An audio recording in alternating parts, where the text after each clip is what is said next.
Get better. There isn't any of us that can't get better. So turn on this whole idea of personal development and personal growth. That was what my teacher shared with me that changed my life. Starting a few steps from here at that convention.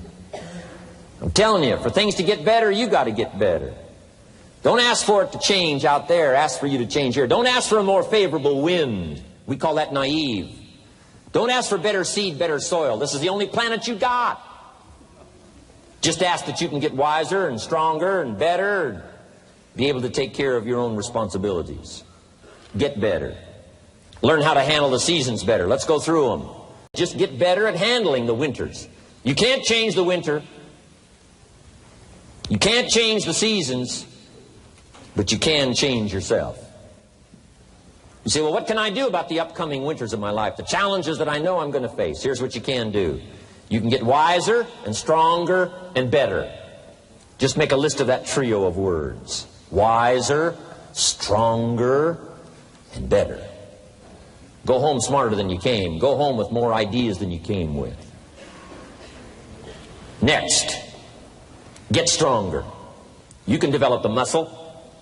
You can develop the courage muscle. You can develop the inspiration muscle. You can develop the dedication muscle. You can get stronger. There isn't anybody here that can't get stronger. Next time we see you, may not even recognize you. How strong you're going to be able to become in language, in style, in personality, the ability to cope, the ability to handle with anything that happens, no matter what happens. And the third one is get better. We can all get better. I've gotten better. First talk I gave, I stood up, my mind sat back down. But here's the secret to my success. I stood up and did it again. I stood up and I did it again. And I did it again, and I did it again all those many years ago. I did it when I was scared, and I did it when I didn't want to, and I did it when I was ill. And I did it when it didn't work well, and I did it when they didn't appreciate it, and I didn't a lot of times when I didn't know much what I was doing. I just did it anyway. And now all these years later, I'm asked to walk on this stage with the greatest introduction I've ever had, greatest response and welcome I've ever had, the greatest opportunity I've ever had to touch this many lives with a mixture of words and heart and soul. I got better. I got better day by day and week by week and month by month. And I'm asking you to do the same thing until you can develop a long arm and a long reach, until you can develop influence that won't quit. Touch people next year you couldn't touch this year. Touch people now you couldn't touch before. Conduct a meeting now you couldn't conduct before. Heart and soul now mixed in there that wasn't there, missing before. I'm asking all of you to get better in spite of the winters, in spite of the downturn, the money downturn, the social downturn, the personal downturn, whatever it is. Just get stronger. Get better. The key is not to wish for a better winter. The key is to wish for more strength, more wisdom, more courage, get better, get wiser, get stronger. Here's number 2. Learn to take advantage of the spring. Spring means opportunity. And we've got a fresh spring going here. It's called a spring like no other. A spring, an opportunity like no other for you. But here's the clue. Spring is not a guarantee of a harvest in the fall and the autumn harvest time. Here's what you must learn to do. Underline the 2 words if you're taking notes. Take advantage. Take advantage of the spring. Don't just be faked out by the spring because the nice weather has come and looks like everything is going to be a lot better. The winter's finally passed. The spring is here. I'm telling you, that's not going to do it for you. Just because the spring is here, it's not going to do it for you. You got to seize it with your own 2 hands and take advantage. Read the books. Study the tapes. Go back through your notes. Get ready to cash in on the spring. And now there's a sense of urgency here. Here's why. Spring doesn't last that long. Sooner, let's take advantage of it. It's called take advantage of the spring. And there's also an urgency here. How many springs have you got in a lifetime? Not very many. Life is brief at the longest. The Beatles wrote, life is very short. And for John Lennon, it was extra short. For Michael Landon, it was extra short. But it is short. There's an urgency here. Don't waste your springs. Don't just let them pass, hoping the time will pass. Take advantage. Last year it was seize the moment. And I'm asking you now this season to seize the spring opportunity. You've got a new organization going, seize the spring. You've got a new distributor going, seize the spring. You've got a new life situation going, seize the spring. Take advantage of it. Don't let it pass without giving it the best of your two hands and your attention. Number 3, first, learn how to handle the winter. Second, take advantage of the spring. Number 3, in the summer, learn to nourish and protect. We've got some major challenges now come summertime. One is to nourish our values, take care of them, feed them. Don't let them go hungry. Don't let them go wanting in nourishment and care. And then here's something else we've got to do in the summer. Defend ourselves against the enemies. Summertime is a unique time. It's a time of opportunity. It's also a time of challenge. But whatever threatens you, I'm asking you to threaten it back. Take care of your responsibility, but don't take anything off of anybody. Somebody wants to destroy your chances for a good future by their negative talk, negative thinking, putting it all down. I'm telling you, walk away if you have to. Walk away. Whatever threatens you, threaten it back. Whatever threatens your opportunity, threaten it back. Now, some of our enemies are on the outside, but here's the most important thing to understand. Some of our enemies are on the inside. Let me give you a quick list. Indifference. You got to do battle with your own indifference. Boy, it's easy to coast, especially if you've accomplished something, extraordinary. Now, somebody says, I got to relax. Here's the key. Not too long. The weeds will take all you plant if you rest too long. Don't rest too long. Indecision. You got to make those decisions.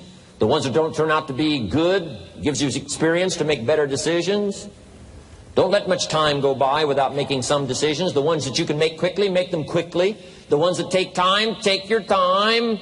But get those decisions made. Don't let indecision be an enemy, rob you of the future, empty your bank account, leave you with zero in the purse. Don't let that happen. The next one is doubt. Sure, there's doubts on the outside. People doubt that America's going to make it. People doubt that Europe's going to make it. People doubt that Russia's going to make it, that Poland's going to make it, that Czechoslovakia's going to make it. They doubt the whole world is going to make it. But I'm asking you not to pick up all those doubts. I'm asking you to have some faith, have some courage, believe, drive your doubts into a small corner. Don't let them loose like a mad dog, drive you into a small corner. Don't doubt the future. Don't doubt the possibilities. Don't doubt the extraordinary gifts that your distributors bring to your organization. Don't doubt that. And here's the most important one of all. Don't doubt yourself. If I've got miracle working power to change my life, so do you. If I've got the ability to change, so do you. If I've got the ability to read, so do you. If I can discover, so can you. If I can grow, you can grow. If I can develop, you can develop. If I can get an invitation like I got 6 years ago, help take something around the world, so can you. If I can stand on this platform, Idaho farm boy raised in obscurity, so can you. If the millionaire team can do it, president's team can do it, walk off with the diamonds, the trophies, so can you. I'm asking you, don't sell yourself short. We haven't sold you short. That's why Mark, Larry, and Dr. Katzen and I have decided to invest a big share of our life these 4 days in being with all of you. If we didn't think you were worth it, we wouldn't have showed up. We don't need to conduct another meeting. We don't need to walk on another stage. We don't need to get up early like we get up. Don't need it. Except for the challenge and the opportunity to invest in this many people's lives who wouldn't get up early. To have a chance to work miracles and invest in this many people's lives and help turn the world upside down for better nutrition called Herbalife. To a lot of people, ambition is kind of a mystery. The dictionary says it's an eager desire for distinction, power, or fame. But what does that really mean? Well, let's start with the word eager. All by itself, eager is kind of exciting. Kids are eager for their birthday parties. They expect to be the center of attention, get lots of presents, eat too much. I guess grown-ups are eager for birthdays too. Unless, of course, they're embarrassed that the number of candles on the cake outnumber their achievements. But we can be eager to see a ball game, eager to see our kids in a dance recital, eager to see an old friend, eager to shop for a new car. Eager sounds like a lot of fun. But do you ever hear people say they are eager to live a better life, eager to have a better family, eager to make a lot of money? Probably not. And that's a problem. Because how I see it, living a better life, having a better family, and making a lot of money takes an eager desire. We have the remarkable ability to get exactly what we must have. But there is a difference between wishes and desires. We've all heard people say, "Oh, I wish I could just drop 5 pounds. I want to be a little lighter." And we've probably said it ourselves, especially after a big holiday dinner of turkey and homemade pie and every other thing we can possibly stuff ourselves with in one 8-hour period of time. And even though we may wish we could breathe a little easier in our clothing, we have to have the desire to exercise a little more and eat a little less. The "I wish I could lose weight" has to become, "I have the eager desire to lose weight." I'm also sure you've heard people talk about wishing they had more money to pay the bills, or take a vacation, or just to take a little pressure off of life. But before their lifestyle can change, their wish needs to become a desire. If they really desired change, they wouldn't spend their evenings just watching TV and wishing they were doing something more. The backbone of an eager desire to change is discipline. True ambition is disciplined, eager desire. It's that little part within us that says, if I want to be ready for that meeting tomorrow, I need to finish preparing for it today. If I want to make sure I can pay for my kids' college education, I need to start saving today. If I want a better life tomorrow, I need to start working on it today. Ambition is a minute-by-minute, day-by-day mentality. To have the ambition to work towards a better family life, a newer car, a bigger house, a financially secure future, you have to live it every moment. If living a successful life was easy, I'm sure more people would be successful. If just being ambitious was enough, I'm sure all of the broke and perplexed people in the world wouldn't be broke and perplexed. While most people spend most of their lives struggling to earn a living, a much smaller number seem to have everything going their way. Instead of just earning a living, the smaller group is busily working at building and enjoying a fortune. Everything just seems to work out for them. And here sits the much larger group, wondering in awe on how life can be so unfair, complicated, and unjust. So what's the major difference between the little group with so much and the larger group with so little? Despite all the factors that affect our lives, like the kind of parents we have, the schools we attended, the part of the country we grew up in, none has as much potential power for doing good as the ability to dream. Dreams are a projection of the kind of life we want to lead. Dreams can drive you. Dreams can make you skip over obstacles. When we allow our dreams to pull us, they unleash a creative force that can overpower everything in our way. To unleash this power, though, your dreams must be well defined. A fuzzy future has little pull power. Well-defined dreams are not fuzzy. Wishes are fuzzy. To really achieve your dreams, to really have your future plans pull you, your dreams must be vivid. One of the issues Mr. James dealt with in his lifetime was, what does it mean to be a success, a significant person?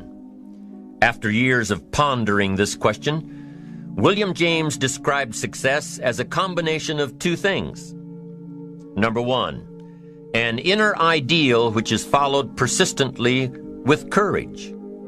And number two, outer achievement related to that ideal. Let's go back to number one, an inner ideal which is followed persistently with courage. I take that to mean defining a goal and having the resolve to complete it. No matter what, I'll do it or die. Promise yourself you'll read the books until your skills change. Go to the seminars until you get a handle on it. Do it until it makes sense. Practice it until you've got it right. Don't give up until you get where you want to be, however long that is.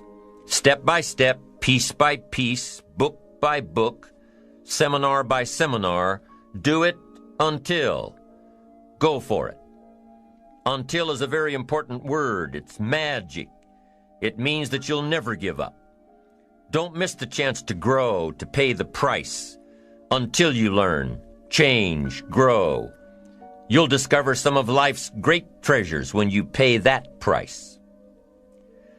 William James' second part to success dealt with the outer achievement related to that ideal. You need both aspects to really be a success.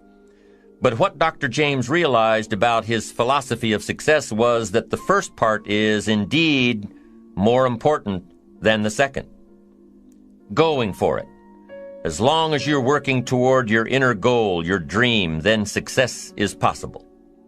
But once you give up your inner vision, then you can never become successful. You never will become successful. Until doesn't even matter. Now, maybe the person who's been working on a project for 10 years can be successful in his own right, if he's honestly working toward it, doing everything to make himself worthy of reaching the dream, really happy with where he is, doing it until. Then maybe he is a success. It's a personal thing, going for it one step at a time.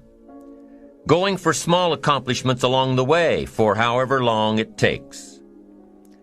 So let's think about this for a moment. What outside evidence or results or proof can be seen when you accomplish your goals one step at a time? You'll start to see things change around you, little things, not major things, but little everyday things, things you may not even notice unless you are paying attention. If you're one of those who'd rather stay up late and get up late, only to discover that your workplace doesn't fit your schedule, and you roll out of bed cursing the alarm clock every morning, maybe you could start with the little change of going to bed half an hour earlier than normal. And maybe you'll see, in time of course, you can't train your body overnight, maybe you'll find out that you jump out of bed in a better mood, and that your day will start better, and that you'll get more done, and that the people around you that caused you problems aren't so hard to work with after all. It all starts by making one little change and adding to it every day. You see, you can't change what's going on around you without first changing what's going on within you. Start changing how you look at mornings, and sure enough, people will start changing how they look at you. When you start changing how you think, how you act, how you treat others, how you treat yourself, when you start responding instead of reacting to life, life will start responding to you. I'm telling you that you can do it with your lifestyle. You can do it with your sales career. You can do it with your management career. You can do it with any part of your life. You cannot believe what can happen in such a short period of time. So you ask yourself, what small changes can I start making today? Well, you can start in your car on your way to work. If you're sitting on the highway, stop-and-go traffic, moving at about 15 miles per hour tops, look at the guy or the lady sitting next to you and give them a smile, or thumbs up, or even wave. Now, some people might think you're a little strange, but hey, you'll feel better. And tomorrow, when you get into the office, how about a big cheery hello to the people at the front desk, and everyone you see on the way to your office?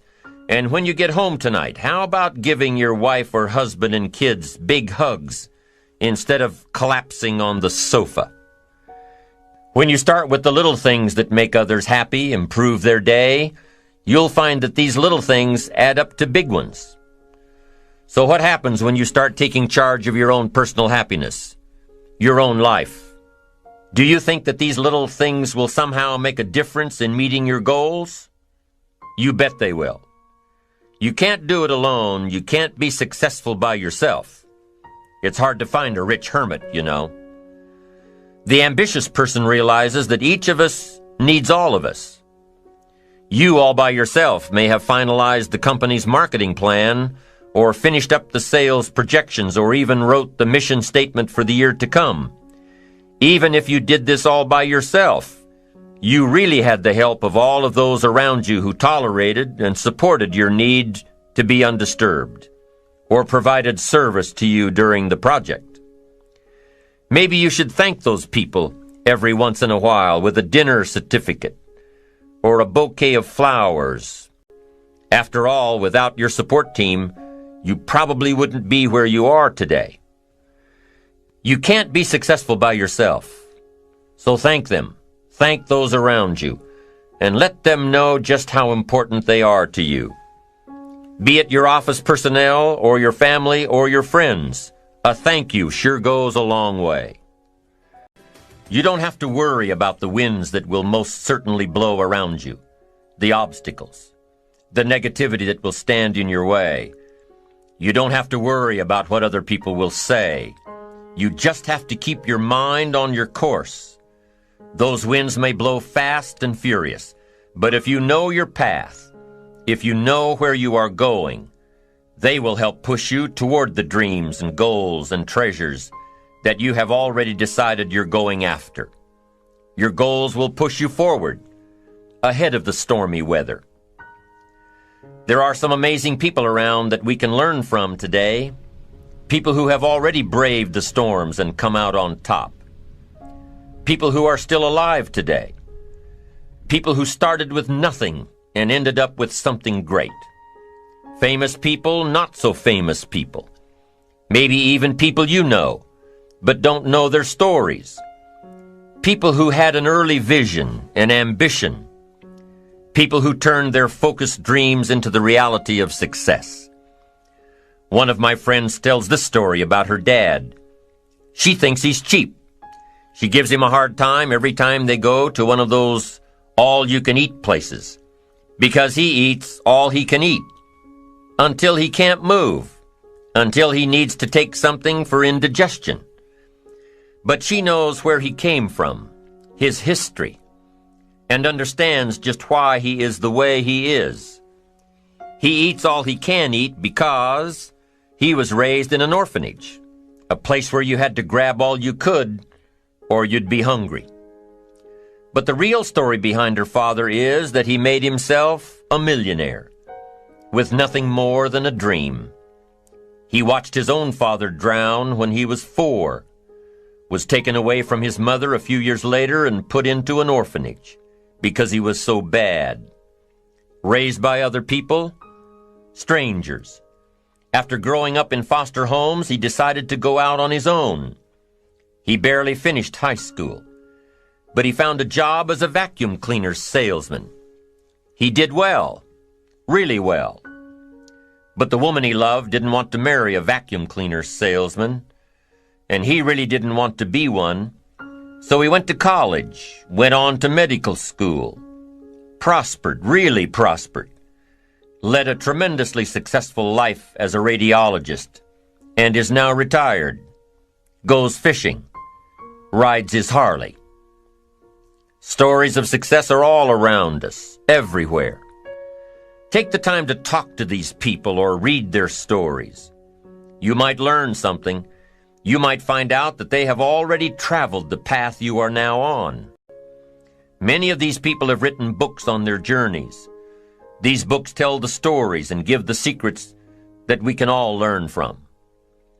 Let's say you decided to take a trip, just a short one, maybe for a weekend. Let's say you want to go away to a place you've never been before.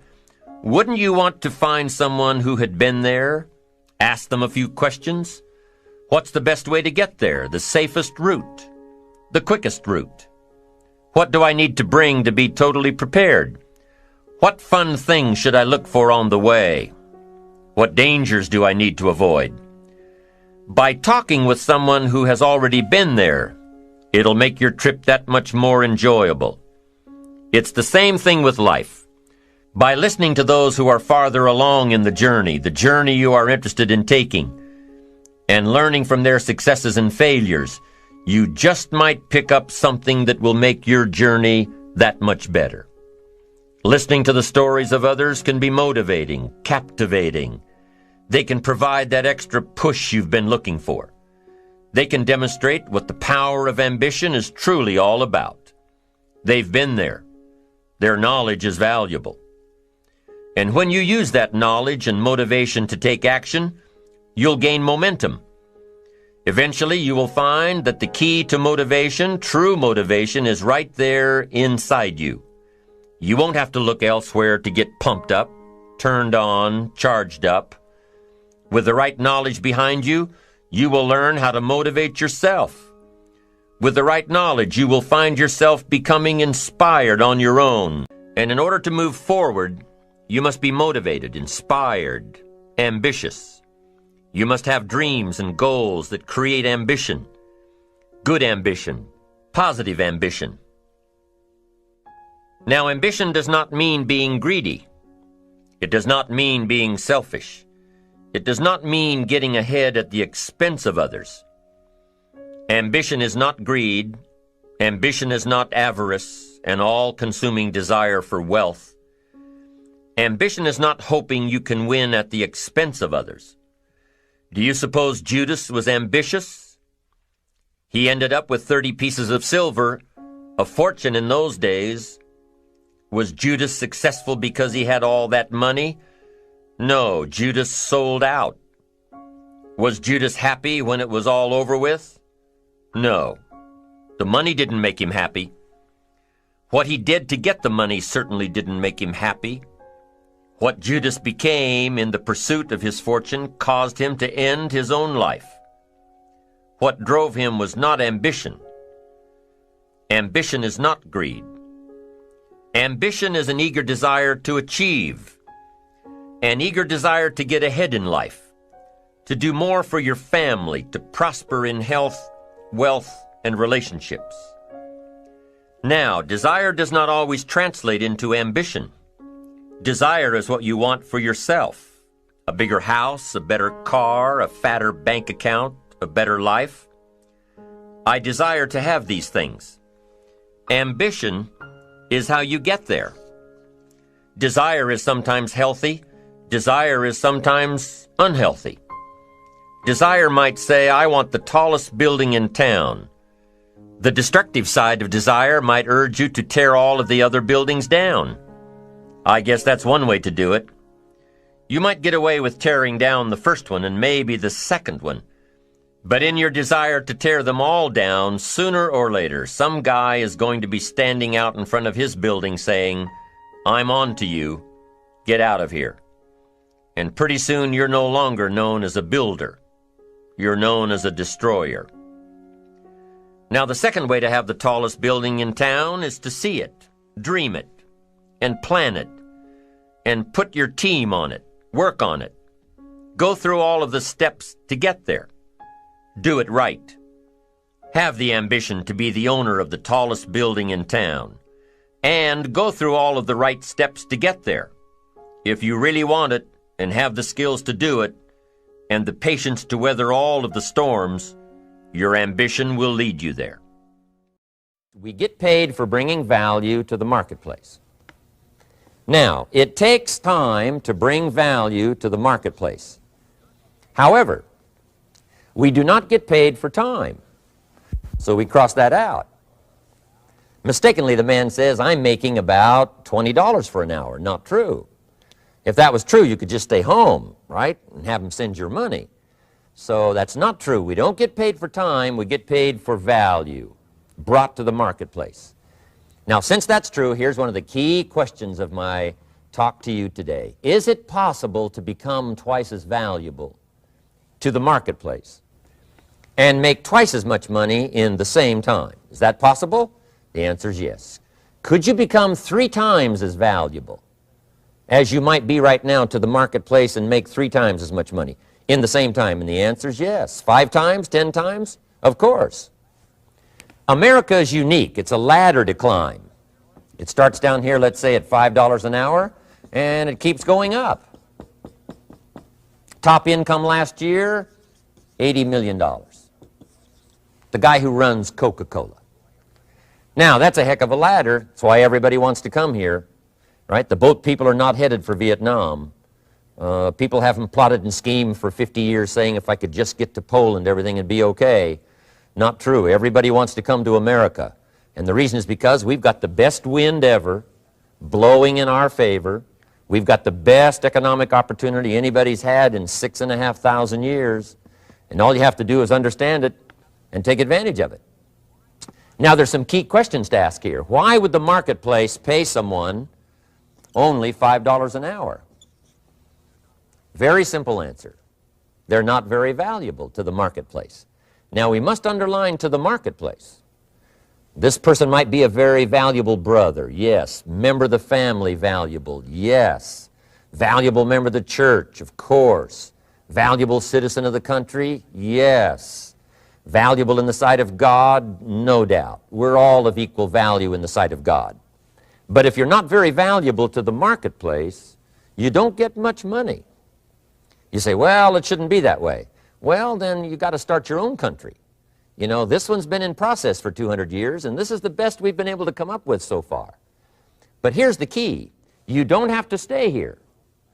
Now, there was a big debate in Congress last year that this $5 was not enough, should be 6, should be 6, should be 6. But we don't need legislation. 6 is already on this ladder. The next step up. You know, if you work for McDonald's, they'll pay you $5 an hour to take out the trash. If you whistle while you take out the trash, they'll pay you $6 an hour. So we don't need that legislation. You just need to take lessons on how to whistle. Have a good attitude. Now, as you begin to climb this ladder, why would the marketplace pay some people $50 an hour? Answer, evidently, they must be more valuable to the marketplace. 10 times more valuable. And is that possible for someone to be 10 times more valuable and earn $50 an hour instead of 5? And the answer is yes. That's what America is all about. Now, why would the marketplace pay some people $500 an hour? Evidently, this person must be much more valuable to the marketplace. That's what's important to understand, to the marketplace. And would the marketplace pay one person $80 million for 1 year's work? And the answer is, of course. If you helped a company make $1 billion, would they pay you $80 million? I'm telling you, it is possible. And that's why America is so exciting. That's why this financial ladder is so exciting. It's possible for all of this to come true for all of you, no matter where you start. As a student in school, just getting started out there in the workplace, this is all possible for you. Now, Mr. Schoaf gave me the clue on how to climb this ladder as high as I wanted to climb. Now, we're talking primarily economics here. There's a lot of other ways to become valuable to your family, valuable to your friends, valuable to the community, valuable to the team, right? Valuable to the team effort, valuable to the concert. But here's what he said to me. In climbing this ladder economically, all you have to do is work harder on yourself than you do on your job. Once I heard that, it made sense to me. I kept hoping that everything else would change around me, found out that if I went to work on myself, worked on my skills, worked on my language, if I became better than I was each year, if I grew in skills and language and vocabulary and competence, then I would become attractive to the marketplace. Not very long ago, a company called me and said, Mr. Rohn, we're expanding internationally. We'd like to have a bit of your expertise to help us. Would you give us a bit of your time? We'll add some millions to your fortune. And I said, okay. And I thought later, isn't that interesting? They would call me. Then my second thought was, of course they'd call me. Who else would they call? I can get the job done. Now, what a contrast for me, farm boy from Idaho, raised in obscurity, parents of modest means, broke when I was 25. How come I would get a telephone call and someone offer me a lot of money to help them in expanding around the world. Simple answer, evidently, something happened to me between age 25 and where I am today. And I can tell you where it all started. From my teacher, Mr. Schoaf, who said to me, we don't have to change what's going on out there. That's the wind that's blowing. All we have to do is change what's going on in here. And now there's several ways to do that on personal development. And let me give you those ways. Here's the first one. We must learn from personal experience. Pretty simple. Learn from what happens to you. Take a look back over the last few months. Did you make some mistakes? How could you correct those for the future? Take a look back over the last year. Have you done it right or done it wrong? Let's correct it for the next year. Learn from your personal experience. Mr. Schoaf asked me when I first met him, he said, Mr. Rohn, how are you doing? You've been out there now 6 years. And I said, I'm not doing very well. He said, I suggest you not do that anymore. What a simple, swift analysis to my situation.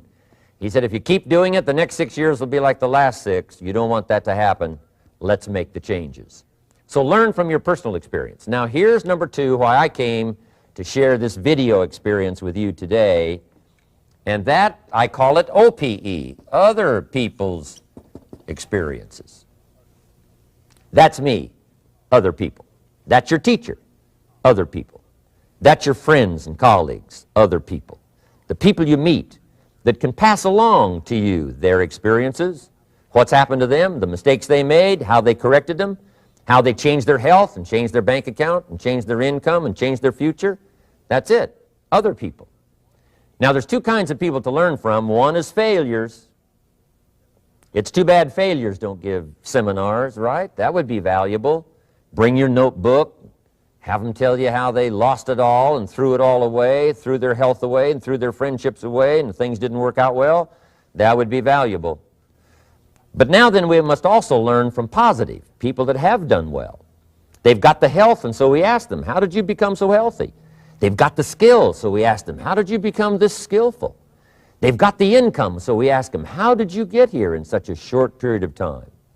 So now here's what's important in personal development. In learning from other people, we learn, number 1, by observation. We learn what we see. We watch people that are successful in what they do. In sports, we watch their disciplines. In business, we watch their disciplines. By observation, what we can see. The reason I created this video is something that you could see someone's experiences translated for you. Second, we learn by what we hear. I've got some of my lectures on cassette tapes, so you can take them with you wherever you go and learn by listening. Turn your car into a mobile classroom and listen. And then listen to the sermon on Sunday morning. Listen to the lectures. Listen to the teacher. Listen to someone who's got something good to say.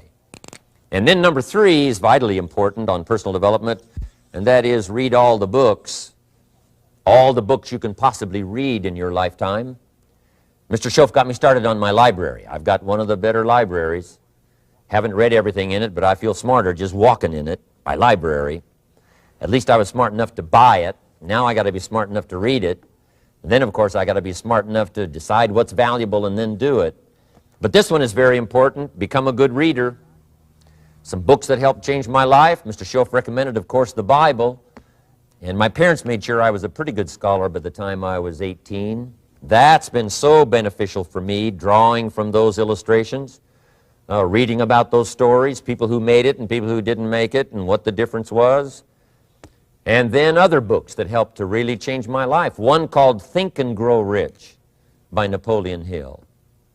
And then a book that helped me become financially independent by the time I was 31. And that book is called The Richest Man in Babylon by George Clason. And I'm going to share a little bit of that book with you when I get to financial independence today, our 3rd subject. But I started reading the books, attending the classes, making sure that I got in front of people that had something good to say. And then I started keeping a journal. One of the major things my teacher taught me was to keep a journal. He said, don't trust your memory.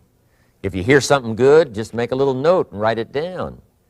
Now, at first I took, notes on pieces of paper and torn off corners and backs of old envelopes, and it didn't serve me well, thrown in a drawer. Then I learned to keep a journal, a bound copy of all my notes. So I would suggest you do the same. Things that impress you, a poem that impresses you. When you attend a class, some of the ideas that impressed you, jot them down. You read something in a magazine, right? Some ideas. Take those out, put them in your journal. Keep a good journal the rest of your life. This will serve you well. My journals make up a significant portion of my own library. And if you saw my library and saw my journals, I tell you what you'd have to say. This is the library, and these are the journals of a very serious student. No wonder Mr. Rohn is invited to lecture and speak on his experiences around the world. So I want the same thing to happen to you. Value captured that you can resort to later, go back over it and review it, and let it become valuable to you. So that's my first subject, personal development. Work harder on yourself than you do on your job. Develop the skills, learn the lessons, take the classes, absorb all that is being taught to you these days. And then later on, of course, you can sort it out, what's valuable to you and how to refine it for your business and for your life and for your future. But the main thing is to get it and start this process of personal change, personal development. And let me say it one more time. If you will change, everything will change for you. You'll never be the same. You'll keep growing. As you look back on a few months, look back on a few years, you won't believe the progress you can make. Economically, your relationship with your family, your friends, and whether you're in sports or economics or whatever, I'm telling you, that whole process of committing yourself for personal change, personal value, can really make your life unique and worthwhile.